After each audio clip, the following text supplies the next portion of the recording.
The night was silent. A heavy, almost suffocating stillness blanketed the quiet suburban neighborhood. Then, in an instant, it was shattered. A gunshot ripped through the air. The 911 dispatcher picked up the call just moments later. The voice on the other end was frantic, words tumbling out in breathless panic. I, I shot my wife. I thought she was an intruder. It was the kind of call that sent adrenaline surging through the veins of emergency responders. Officers were immediately dispatched, their sirens piercing the quiet as they sped toward the address in San Antonio, Texas. This wasn't the kind of neighborhood that saw violent crime. Domestic disturbances, maybe, noise complaints, but not this, not murder. The house stood dark, porch light flickering, the front door ajar. The first officers approached with caution, weapons drawn, stepping inside to find a man standing just beyond the threshold. His breathing was erratic, his hands trembling. His eyes darted wildly between the officers and the motionless figure on the floor. A woman lay sprawled in the dimly lit hallway, her nightshirt soaked in blood. Her body twisted slightly, as though she had collapsed mid-step. A single gunshot wound to the chest. No movement, no sound. One officer rushed to check for signs of life, but it was clear. She was gone. Lars Itzo was ordered to step back, his hands where they could be seen. He complied, his voice shaking as he mumbled the same words over and over. I didn't know it was her. I thought someone was in the house. I just reacted. I didn't mean to. A standard protocol was followed. He was placed in handcuffs, not as an immediate suspect, but as a necessary precaution. The paramedics arrived minutes later, but their work was brief. There was nothing left to do. Debbie Kelly was dead. Something was off. The house was undisturbed. No shattered glass, no broken locks, no overturned furniture. There were no signs of forced entry, no evidence of a struggle. The officers moved through the rooms with methodical precision, searching for anything that might suggest an intruder had been inside. They found nothing. Every window was intact. The valuables were untouched. On a nearby table, within reach of where Lars had been standing, sat the handgun. A standard 9mm, registered in his name. The magazine still had rounds left, confirming only one shot had been fired. That in itself was strange. A home invasion gone wrong typically meant chaos, panic-driven shots, a struggle, resistance. But there was only one bullet, fired with precision into the chest of the woman he claimed to love. Lars sat on the curb outside, his hands still shaking, his gaze locked onto the pavement as the weight of the moment bore down on him. His shirt was damp with sweat, his breath uneven. He had told officers that he had been in bed when he heard a noise, that he had woken suddenly, retrieved his gun, and upon seeing a dark figure in the hallway, had fired in fear. I thought she was still in bed. That was the part that made no sense. If he truly believed she was in bed, why hadn't he checked? Why had he pulled the trigger without hesitation? Inside the house, investigators continued their work. Debbie's body remained undisturbed as photographs were taken. Her phone was found on the kitchen counter, screen still glowing faintly as if it had been recently used. A few unread messages. The last one, sent to a friend just hours before her death, read, "I don't feel safe." The officers glanced at each other, a silent understanding passing between them. Something wasn't right. A neighbor, having noticed the commotion, approached cautiously. His voice was hesitant, but he spoke. "I heard something earlier. Not the gunshot, before that. Voices, arguing." "How long before the shot?" an officer asked. 15 minutes, maybe less. The statement changed everything. Lars had insisted he had woken up to a sudden noise, that he had acted purely out of fear, but if there had been an argument, then he had been awake, alert, engaged in a confrontation. That meant this wasn't an accident. Inside, forensic specialists examined the bullet trajectory. The wound suggested a deliberate shot, not a panicked one. No stray bullets, no defensive wounds. Just a single, precise gunshot to the chest. And if Debbie had seen Lars before she died, why hadn't she screamed? The scene was starting to take shape, and it didn't resemble an intruder scenario at all. Outside, Lars remained hunched over on the curb, hands still cuffed, his head bowed low. He wasn't officially under arrest, not yet, But the officers knew what they were dealing with. This wasn't a case of mistaken identity. This was murder. The body lay still in the dimly lit hallway, a stark contrast to the warmth and life it once carried.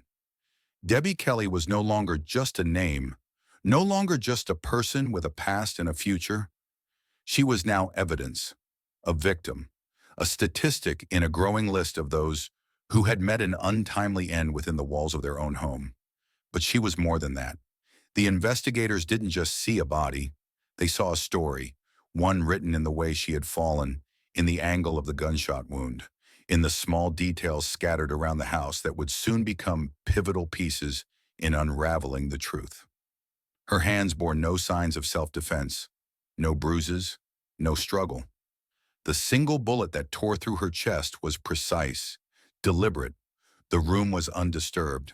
The scene was strangely quiet, almost too perfect. While forensic teams worked, carefully documenting the details that would later be scrutinized in courtrooms and police reports, detectives turned their focus to who Debbie Kelly was, not just in death, but in life. Understanding the victim was often the key to understanding the crime. Why was she awake at that hour? What had led her to be standing in that hallway when she should have been asleep? By all accounts, Debbie had been strong-willed, independent, and deeply passionate about her career and personal life. She had built her world with intention, never one to be easily swayed by outside influence. Her friends described her as someone who had an eye for detail, a meticulous planner who never left things to chance. She had a history of making thoughtful decisions, weighing her options carefully before acting. That was why the events of that night didn't make sense. If she had heard an intruder, wouldn't she have tried to escape? If she had been afraid, why wasn't there any sign of a desperate attempt to flee or defend herself? Her relationship with Lars Itzo became an immediate focus of the investigation. The two had met under circumstances that seemed almost serendipitous. Debbie had recently purchased a home and was in the process of renovating it when she hired Lars, a contractor known for his skill and reliability. Their professional relationship soon turned personal, leading to a whirlwind romance that, from the outside, appeared ideal. But relationships were rarely as perfect as they seemed. In the days leading up to her death, Debbie had confided in friends about feeling unsettled. She had expressed concerns about where her marriage was heading, though she never explicitly stated that she felt in danger. She had been making quiet but noticeable changes, sorting through finances, discussing hypothetical living arrangements, contemplating the possibility of leaving.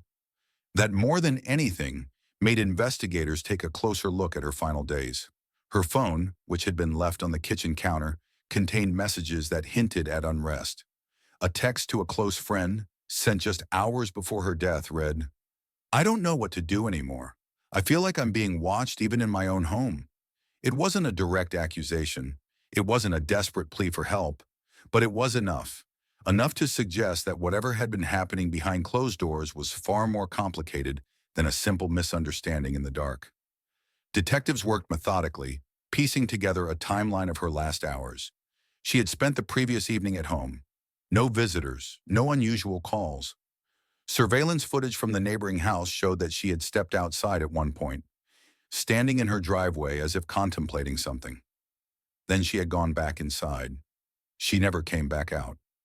Neighbors had heard arguing, not loud, not violent, but tense, a conversation that carried enough weight to be noticed. The gunshot came approximately 15 minutes after those voices fell silent. And then there was the gun. Lars Itzo's claim that he had reacted in panic was starting to feel less believable. He had stated that he woke up suddenly, heard a noise, and instinctively grabbed his firearm, firing the moment he saw a silhouette in the hallway. But the logistics of that were flawed. His gun wasn't kept in the bedroom. It was stored in another room. That meant he had to get out of bed, retrieve the weapon, and then move toward the supposed threat. If he truly believed an intruder was in the house, why hadn't he first tried to locate his wife? Why hadn't he called for her? The forensic team later confirmed that the trajectory of the bullet suggested he had been much closer than what would be expected in a fear-driven reactionary shooting. A shot fired from a distance of just a few feet away. And then there was her silence. Debbie had been awake. She had been moving. Yet there were no signs of a fight, no defensive wounds, No attempt to shield herself from the bullet. It was as if she had seen it coming. The pieces were there, waiting to be assembled into a full picture. Lars was still sitting outside, speaking in fragments, replaying his version of events over and over. But each time, small inconsistencies emerged. I thought she was in bed. I didn't see her clearly. I just fired.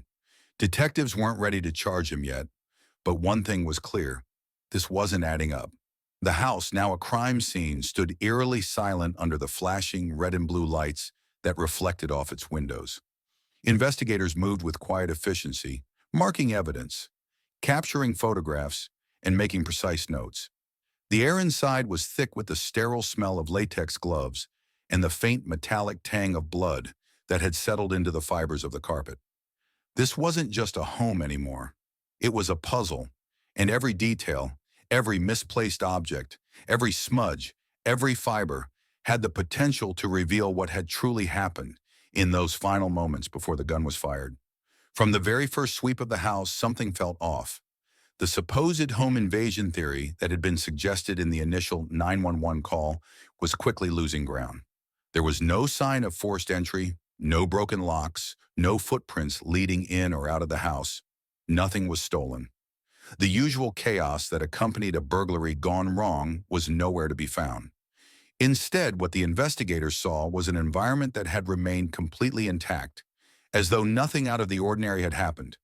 Except for the presence of a lifeless body in the hallway, the only real disruption in an otherwise untouched home. Debbie Kelly had collapsed near the entrance to the bedroom, her body positioned in a way that suggested she had been moving when she was shot.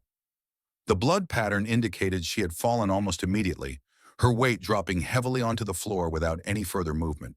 A single gunshot wound to the chest, no exit wound. The bullet remained lodged inside, a critical piece of evidence that would later provide insight into the trajectory and angle of the shot. The lack of defensive wounds on her hands or arms indicated that she had not raised them in protection, that she had not expected the bullet that ended her life. It was a chilling detail, one that suggested an absence of struggle, an absence of fear, perhaps even an absence of time to react. The positioning of the body raised more questions than it answered. If she had been standing in the hallway, facing the bedroom, and Lars had shot from inside the room, it suggested that she had been walking toward him. But why? If she had heard a noise, if she had suspected an intruder, wouldn't she have turned in the opposite direction, away from the supposed danger? The logic behind the claim that she was mistaken for an intruder was starting to unravel. Investigators turned their attention to the placement of objects within the home. Debbie's phone remained on the kitchen counter, unlocked, with recent messages still visible on the screen. Her last interaction had been less than an hour before her death. A text to a close friend, short, ambiguous, but unsettling.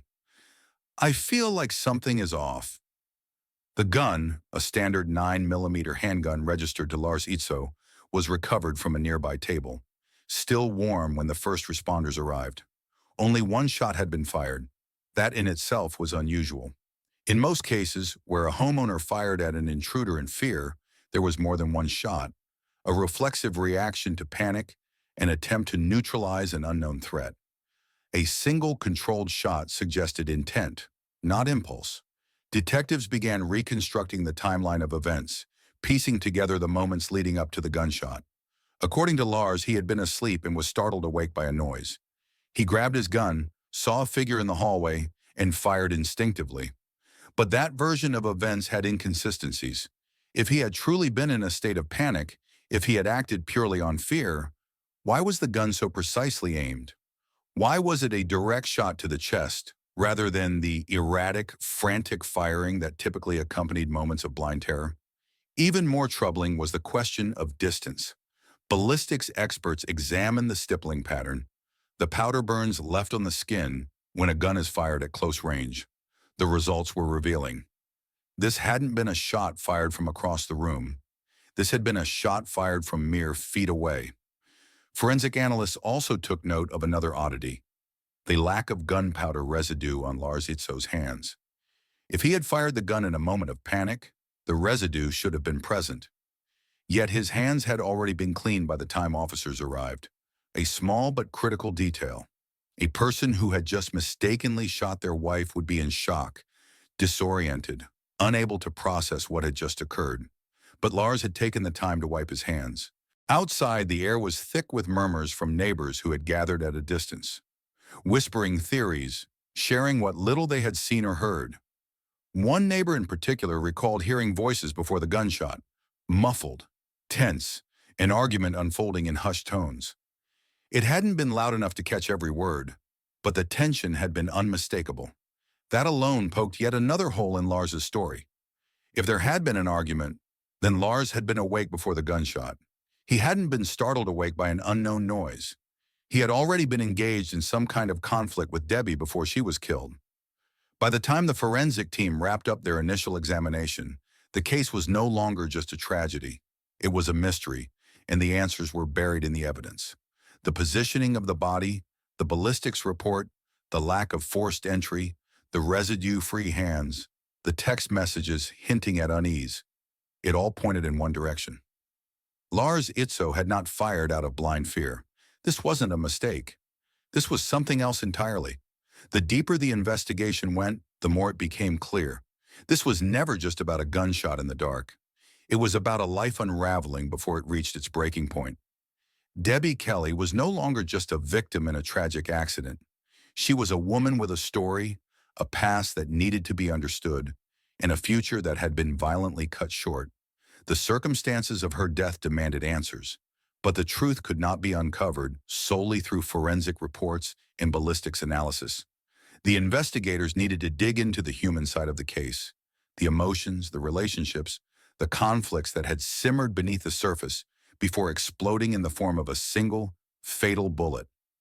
At the center of it all was her marriage to Lars Hitzo. On the surface, they had appeared to be a stable couple.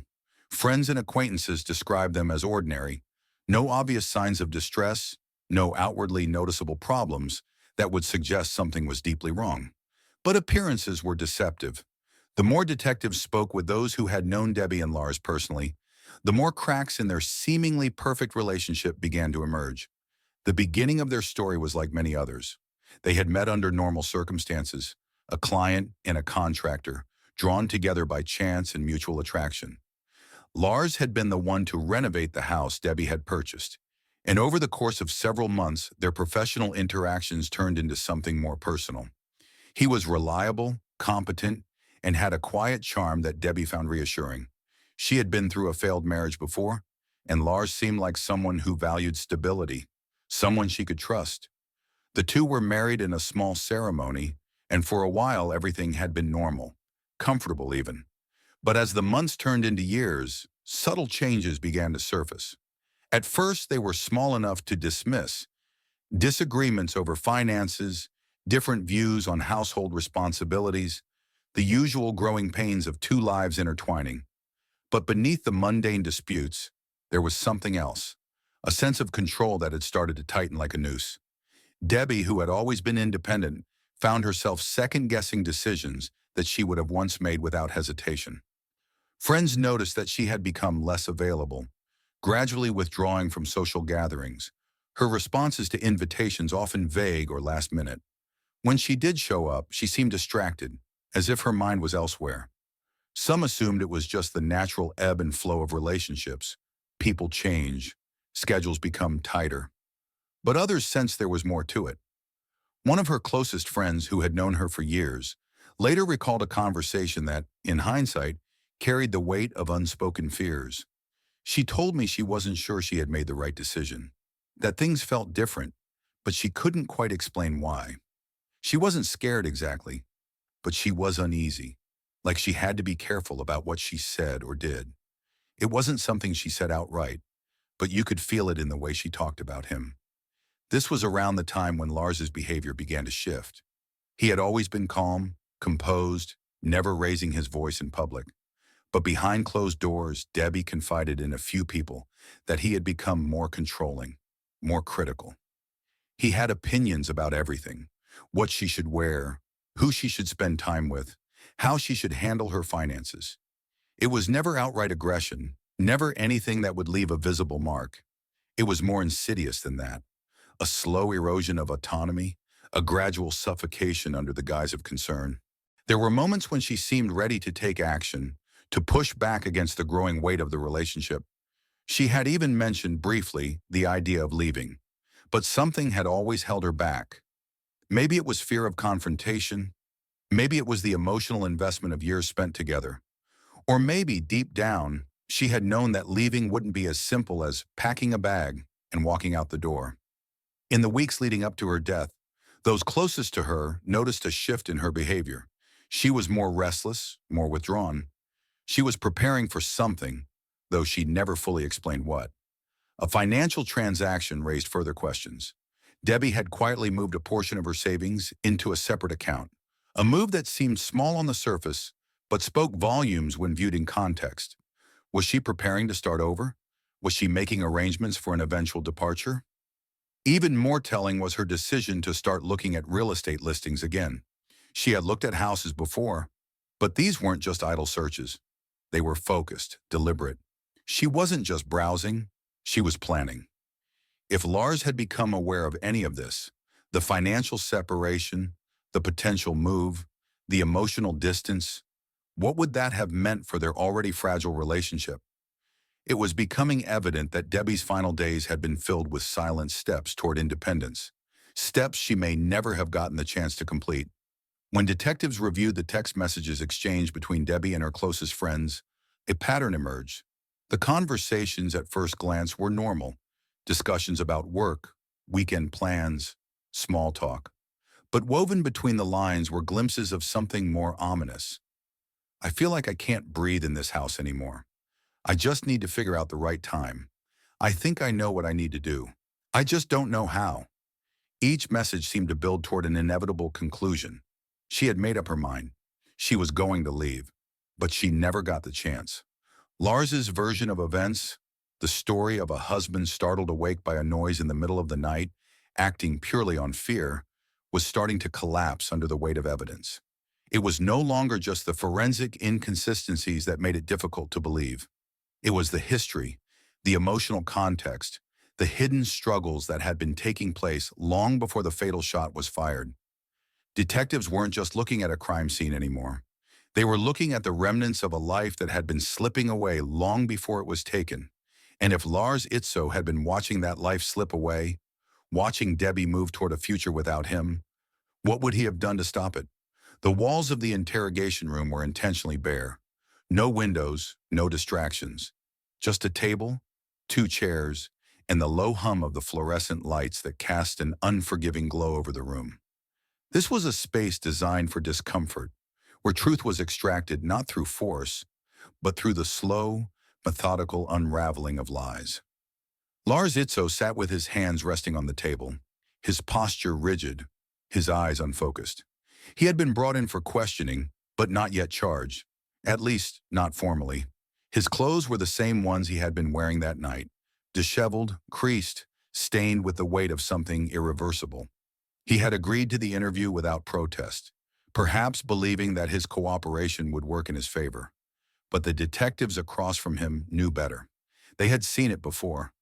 The kind of calm that wasn't born from innocence, but from the desperate hope that words, if carefully chosen, could build a wall high enough to keep the truth contained. The lead investigator opened a file, flipping through pages of neatly compiled notes, forensic findings, and statements from neighbors and friends. Everything they had learned about Debbie Kelly and Lars Itzo was laid out before them, a roadmap leading to a single, unavoidable conclusion. But they weren't here to tell Lars what they already knew. They were here to see what he would say for himself. The first few minutes of questioning were procedural. They needed to establish his account of the night once again, even though they had already heard it in his initial statement. This time, however, there would be no emergency, no adrenaline, no room for rushed explanations. They would listen carefully, noting every pause, every contradiction, every inconsistency that he might not even realize he was revealing. Lars maintained his version of events. He had woken up to a noise. He had grabbed his gun.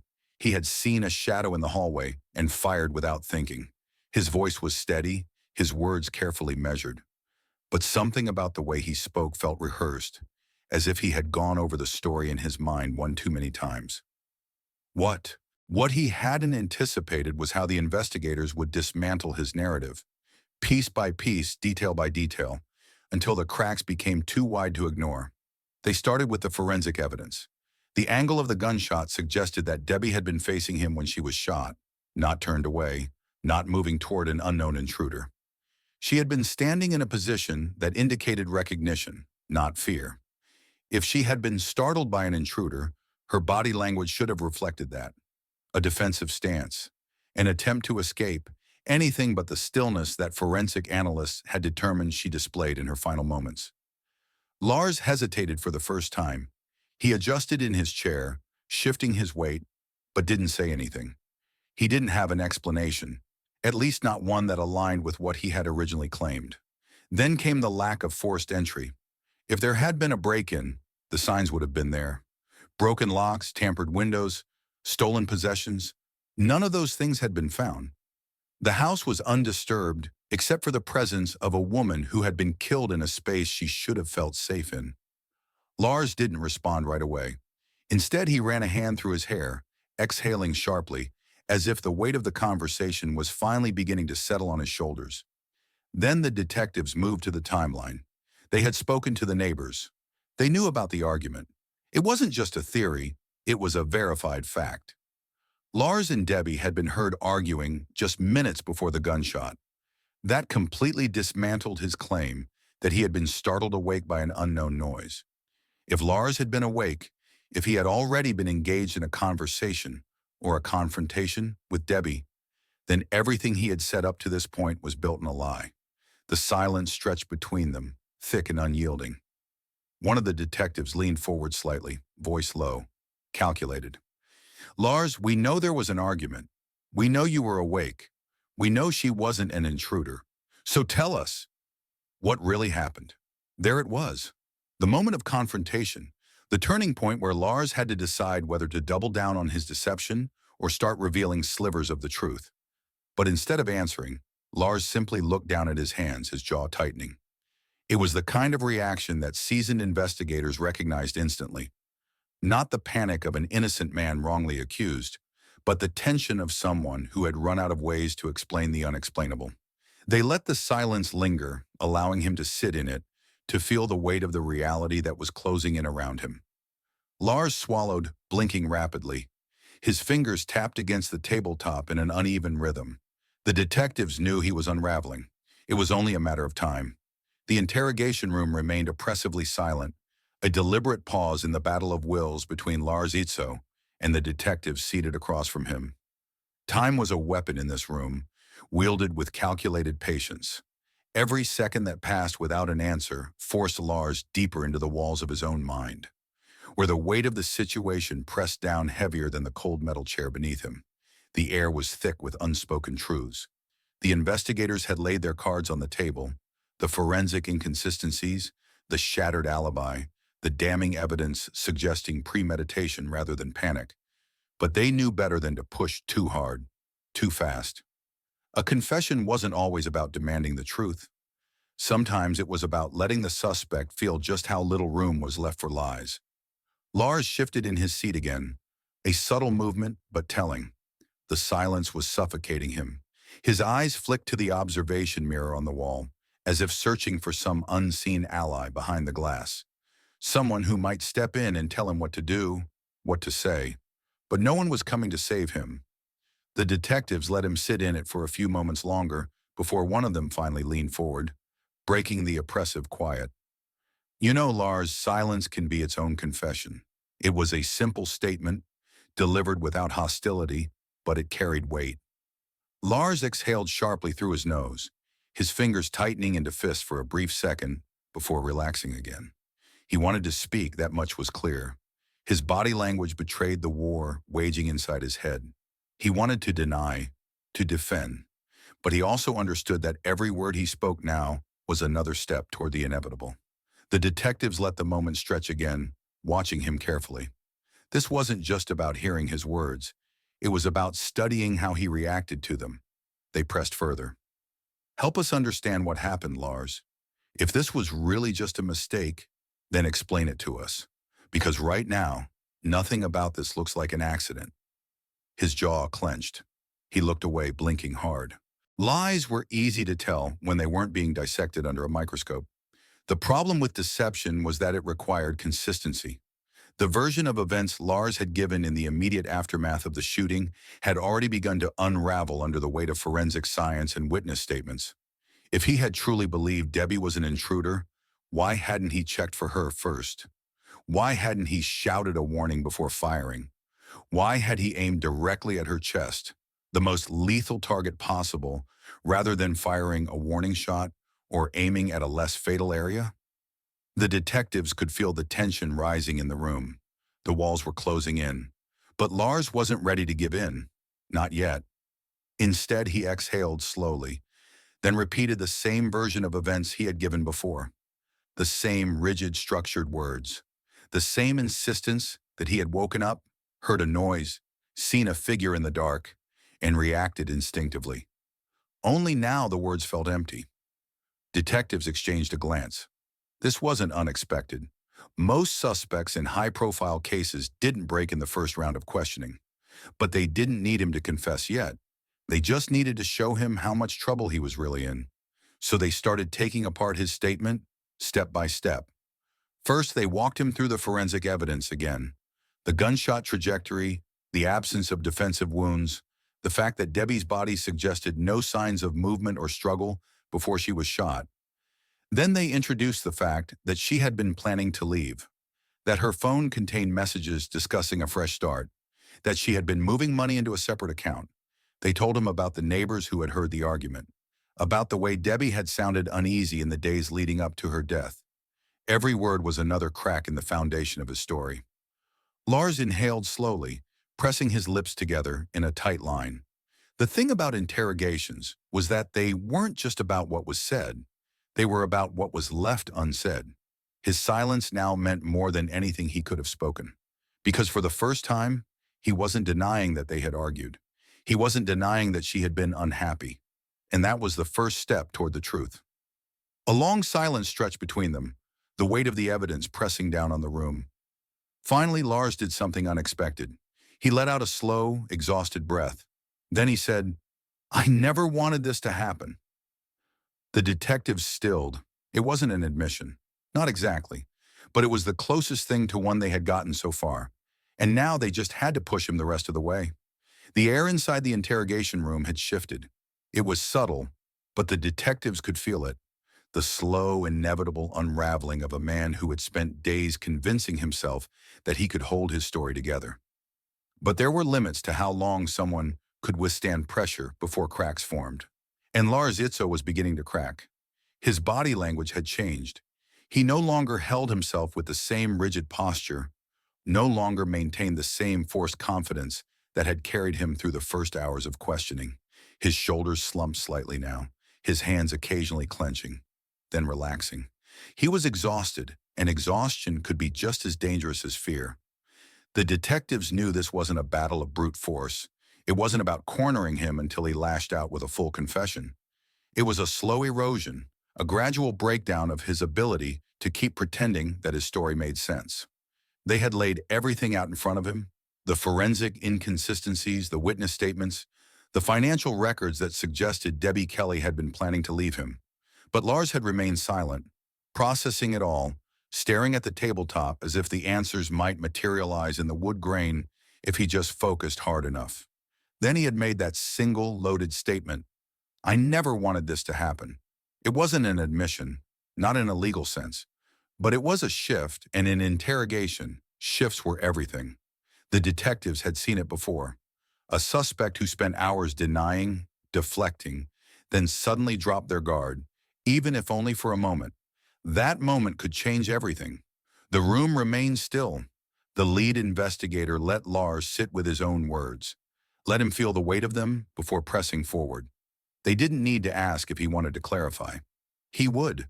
He had to. Because if he didn't, the silence would swallow him whole. Lars exhaled through his nose, his fingers tapping against the table. Thinking, calculating. And then he made his first mistake. "I just wanted her to listen." The detective across from him didn't react, didn't shift in his chair or change his expression. But inside, his mind latched onto that phrase like a hook. Because that wasn't the language of someone who had acted in panic. That wasn't the language of a man who had mistaken his wife for an intruder. That was the language of control. He had wanted her to listen. He had wanted something from her that she hadn't been willing to give. And now she was gone. The detective let Lars's words settle before responding, his tone measured, careful. "What do you mean, Lars?" Lars hesitated just for a second. He had realized it too. He had felt the weight of his own words the moment they left his mouth. But it was too late to take them back. He inhaled, shaking his head slightly.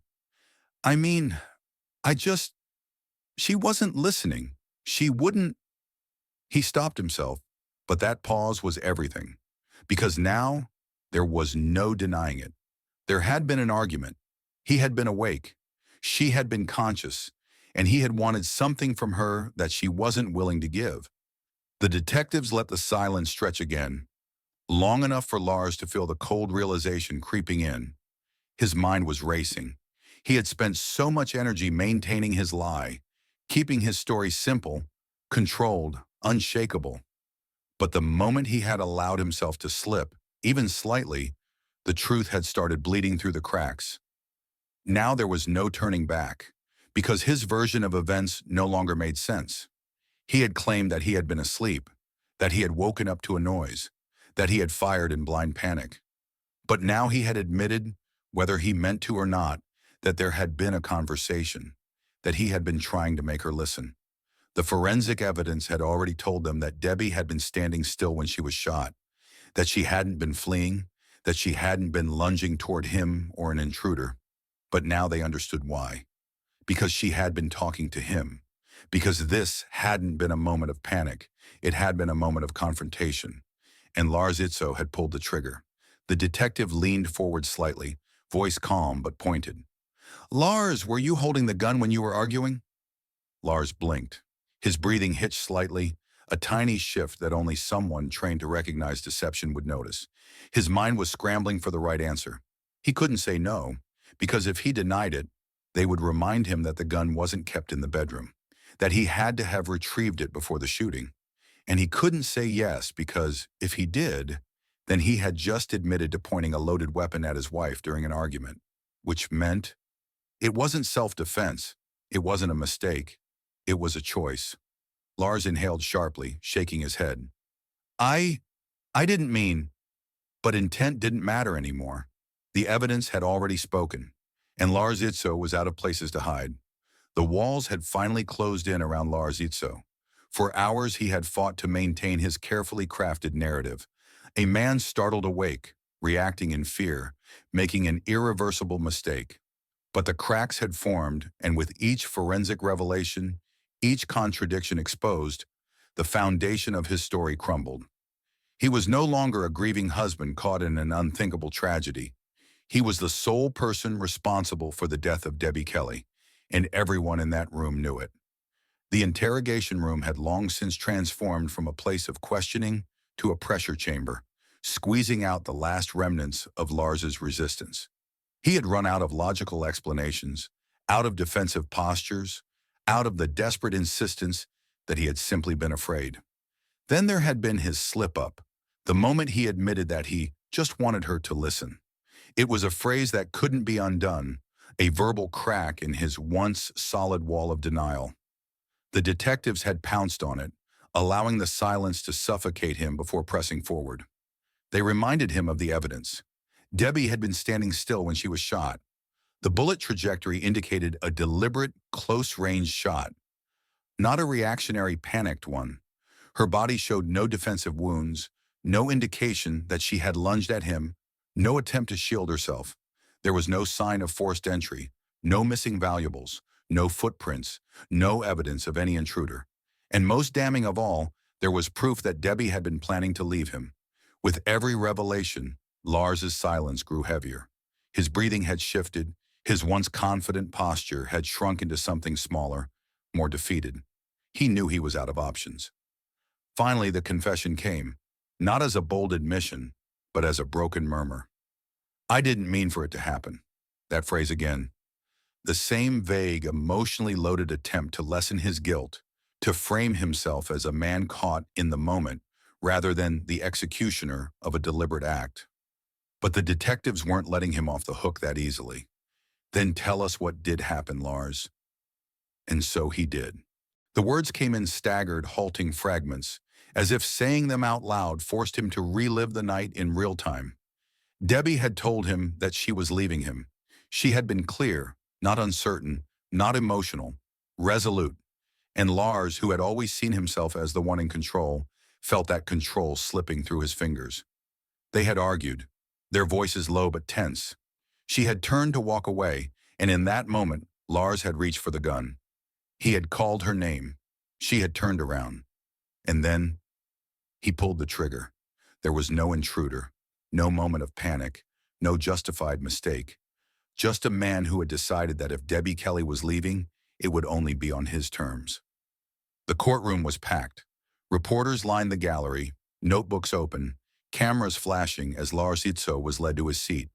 This was no longer an interrogation room. This was the stage where his fate would be decided. The prosecution came armed with an airtight case. They presented the forensic evidence first. The bullet trajectory proved Debbie was not running away or lunging forward. Gunpowder residue confirmed a close-range shot, aimed deliberately at her chest.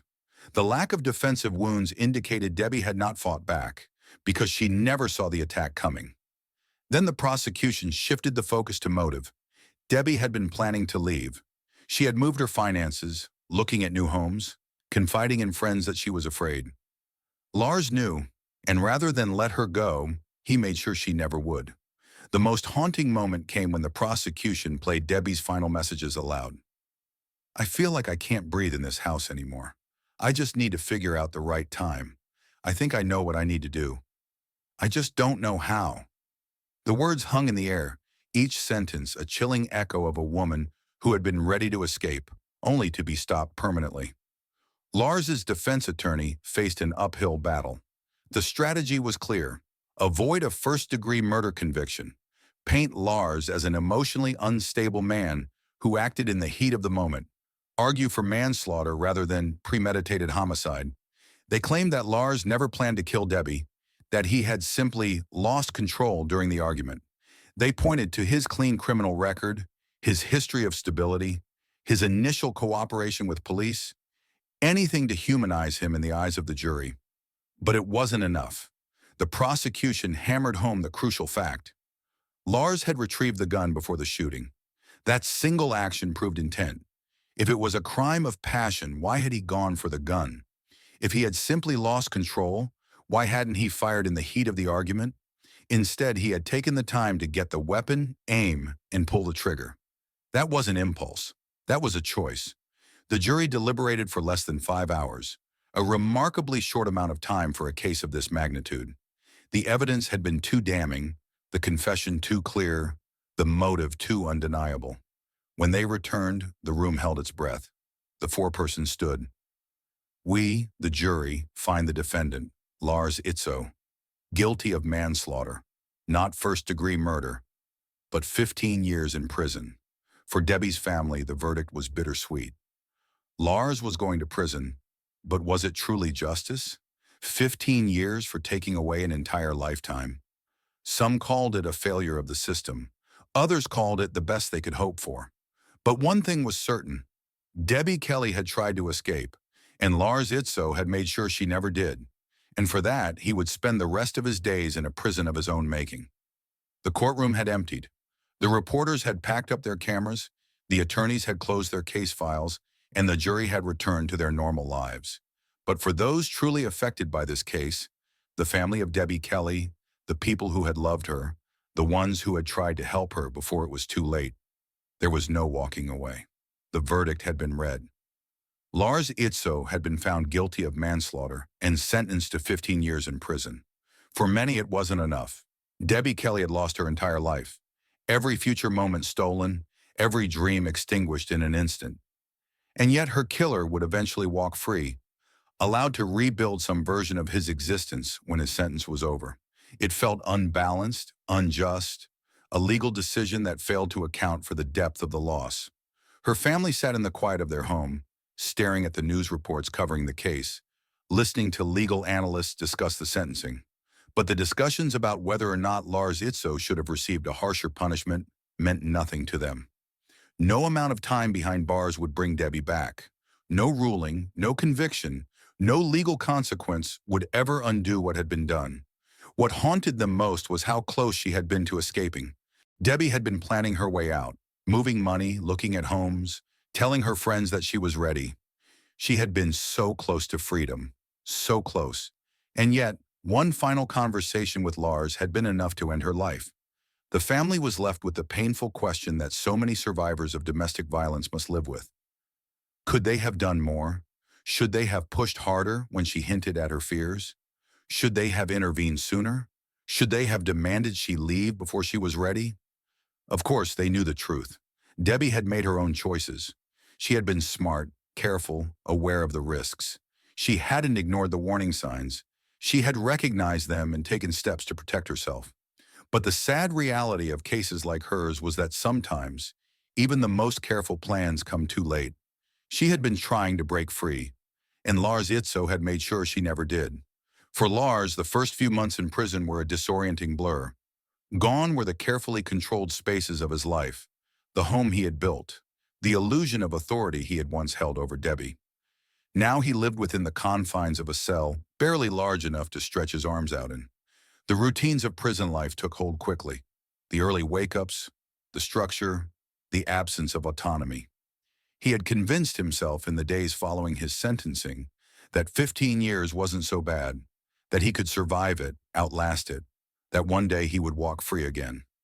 But as the weeks turned into months, reality began to set in. He was hated. By other inmates who had little tolerance for men who killed women. By guards who had read the news, who knew exactly why he was there. By himself, though he tried not to admit it. The weight of what he had done had nowhere to go. There were no distractions, no justifications left to cling to. The reality of who he was followed him everywhere. Late at night, when the cell block was quiet, he replayed that moment in his mind. Over and over, Debbie turning toward him, the sound of the gunshot, the realization that there was no undoing it. There were no "I didn't mean to" statements in prison, no sympathetic ears to listen to his version of the story. There was only the truth, unrelenting and inescapable. He had killed her, and now his life would never be the same. Cases like Debbie Kelly's happen far too often. A woman in a relationship recognizes the warning signs, makes plans to leave, builds an escape plan, only to be killed before she gets the chance to walk away. It is a horrifyingly common pattern in cases of domestic homicide. Research has shown that the most dangerous time for a victim of abuse is the moment they try to leave. It is not when the abuse is at its worst, not even when it becomes more visible to others, but when the abuser realizes they are losing control. Debbie had tried. She had been careful. She had done what many survivors do, quietly moving money, searching for new housing, confiding in trusted friends. But the final conversation, the final confrontation, that was all it took. This case leaves us with questions that many families of domestic violence victims struggle with. How do we support someone who is trying to leave? How do we recognize when a relationship has crossed from toxic to deadly? What more can be done to protect those who are trying to escape? For Debbie's loved ones, these questions will never be fully answered. They will carry the weight of this loss forever, knowing that Lars will one day walk free while Debbie never will. But if there is anything to be learned from her story, it is this. Leaving is not always enough. We have to do more. We have to recognize the red flags sooner, push for stronger protections, provide better resources for those trapped in dangerous situations. We have to understand that controlling behavior is not just emotional abuse. It is a warning sign of something more lethal. Because for Debbie Kelly, like so many others before her, freedom was just within reach, and it was stolen from her. Lars Itzo was sentenced to 15 years in prison, but Debbie's family felt the punishment didn't match the crime. Debbie had done everything right. She had planned to leave, had taken careful steps to start a new life. But like many victims, she never got the chance. Lars struggled in prison, haunted by the crime he committed, with no escape from the reality of what he had done. This case serves as a sobering reminder of how deadly domestic control can become. It highlights the need for earlier intervention, stronger protections, and awareness of the dangers victims face when they try to leave. Debbie Kelly's story is not unique, and that is the tragedy of it. There are countless others who have walked in her shoes, who have planned their escape, who have confided in friends about their fears, who have taken the steps to break free, only to be stopped permanently. If there is one lesson to take from this case, it is this: we cannot wait until it's too late. We must learn to recognize the warning signs, not just when someone is being abused, but when they are at risk of being killed. Because for some victims, the most dangerous moment is not when they stay.